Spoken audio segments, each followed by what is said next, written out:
Good morning and welcome to Ricebird News of May 5th, 2021, Cinco de Mayo. Happy Cinco de Mayo, everyone. As a COVID update, we've had 2 positive cases this week of April 22nd through the 26th, one at the elementary and one at the secondary.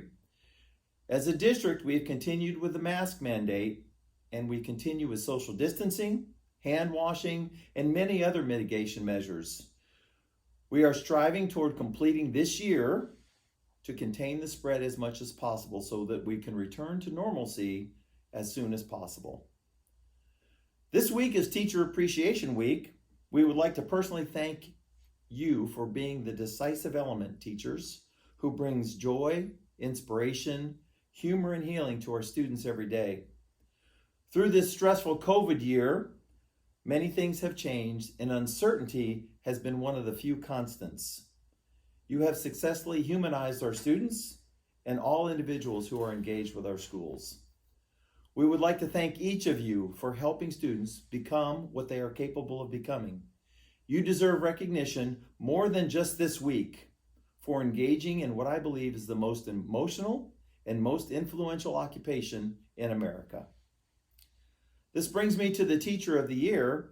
When the Teacher of the Year question arose, there was strong commitment to recognize each and every one of you because of the unique circumstances created by COVID and the response to the pandemic.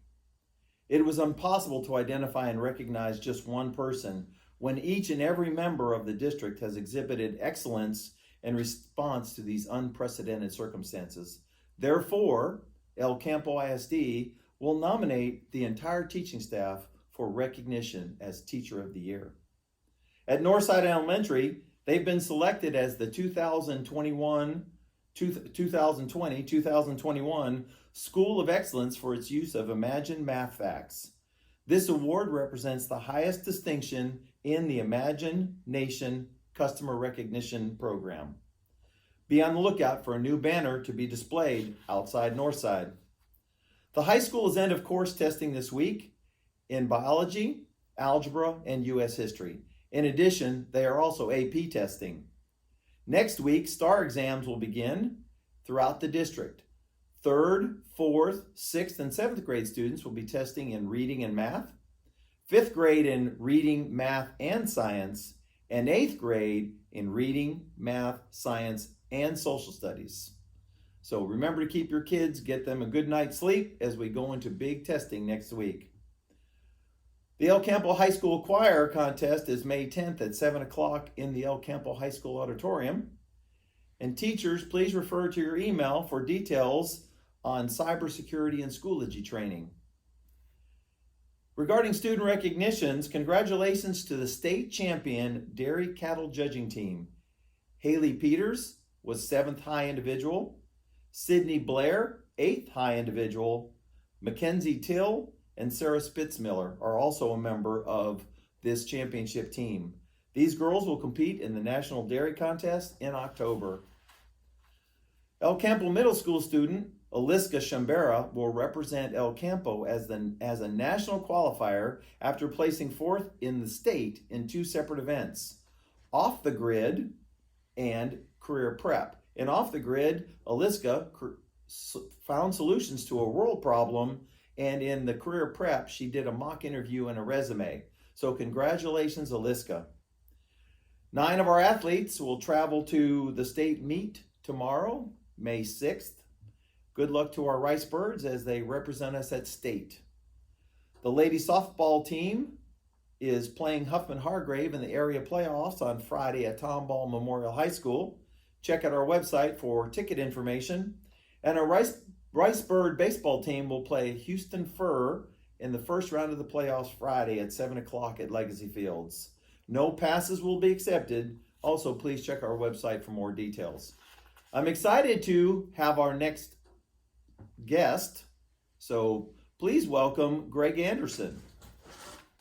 Well, through the modern technology, I'd like to welcome Greg Anderson to Ricebird News. Thanks, Greg. Yes, sir. Yes, you sir. can take that mask off sir. now. Yes, sir. Thank you for inviting me.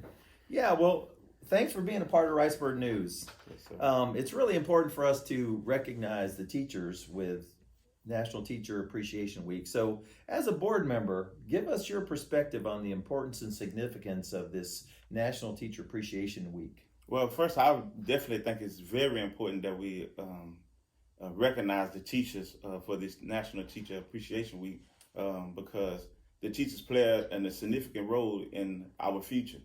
And so they are the ones who, with our kids most of the day, they're with our kids a lot of the times. And so they play a significant role in our kids' lives that they're giving them an opportunity to chase after their dreams. And we should, as a community, as a country, be able to acknowledge our teachers for the hard work, dedication that they are doing to help our students become those kids who they deem to be. We recognize a lot of people for a lot of things. And so I think it is a great thing that we do recognize our teachers for their time, their efforts, and going to get those degrees to come back home and teach our kids. Well, we appreciate that. So I know that we're doing this National Teacher Appreciation, and I know it's kind of unique that we're going to recognize all of our teachers as nominees for the Teacher of the Year with Region 3.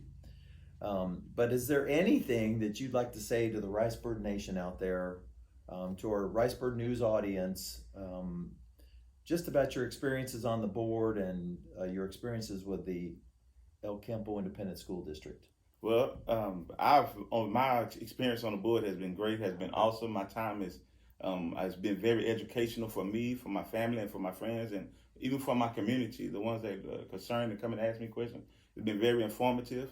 And for the National Teacher Appreciation Week, I can go back to the times when I was in school. One of the teachers that really influenced my life, even to the point that when I was going to work overseas and stuff, I needed a I needed a clearance, and I used one of my favorite teachers, Miss Debbie Hammond, and God bless her, she's passed away. But that's how important teachers are. That the relationship doesn't last just in school, but the relationship lasts outside of school. And so Miss Debbie Hammond was one of the ones that is a teacher that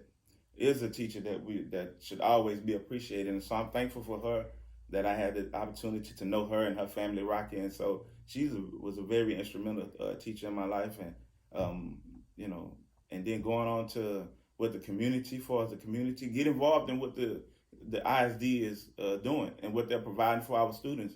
The summer is coming up. We're heading towards the end of school. There's a lot of things that are opportunities that our kids have, that they don't have to sit at home and play those PlayStations all day. There are some reading programs that our kids can get involved in. There are some things going on. Get with your school counselors and school principals. Find out what they're offering for each and every one of our kids so that they won't continue to get behind. I know through this COVID that we've lost some class time. We lost some some learning opportunities. So let's try to get our kids caught up, and so that next year when they come back to school, we can just kick the next year off and continue to drive on as a El Campo Independent School District and continue to strive for excellence on these tests. Well, Greg, thanks for coming. I just want to remind everybody that education was brought to this country to be the great equalizer, and we have that opportunity to equalize opportunity through education. So, Greg, we appreciate everything you do. Thank you. Ricebird News, thanks for tuning in on Wednesday, May 5th. Happy Cinco de Mayo. Go Ricebirds.